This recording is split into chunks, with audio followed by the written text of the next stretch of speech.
أذكر أني كنت راكبا مرة في الطائرة قادما من بريطانيا ومعي أحد المشايخ من إحدى القنوات، ففي أثناء مجيئنا جالسين في الطائرة، وكان على أحد الكراسي رجل بريطاني وبجانبه امرأة مثله، يعني في تبرجها الشديد ومعها كتاب تقرأ فيه بالإنجليزي.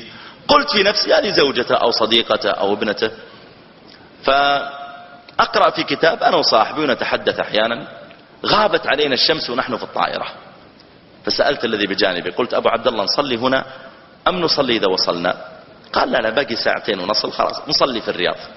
طيب فتحت الكتاب جلست أقرأ، تفاجأنا أن هذه المرأة قامت وفتحت الدرج الأعلى وأخرجت حقيبتها وأخرجت عباءة وخمار، ولبست العباءة والخمار وصلت المغرب، مع أنها شديدة التبرج. قلت في نفسي أشهد أن لا إله إلا الله وأن محمد رسول الله. كيف؟ قال أبو عبد الله شوف تصلي، والله تصلي.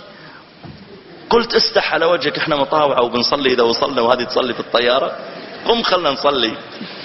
فقمنا لأجل أن نصلي، وهي كانت قد انتهت من صلاتها، نزعت العباءة والغطوة ورجعتها في الشنطة ورجعت. فأقبلت عليها وأنا مار، قلت يا أختي بارك الله فيك، الله يجزاك خير على أنك، طبعا كنت غاض بصري وأنا أتكلم معها،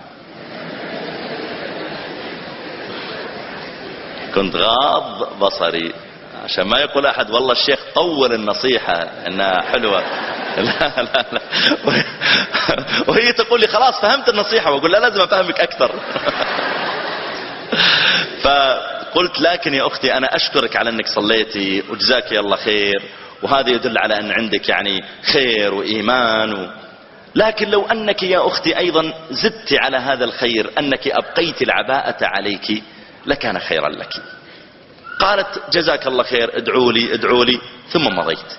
مهما كان الذي أمامك ربما يظهر عليه مظاهر المعصية، إلا أنك اعلم أن فيه من الخير ما قد يكون فيه 90% الشر، لكن فيه 10% خير.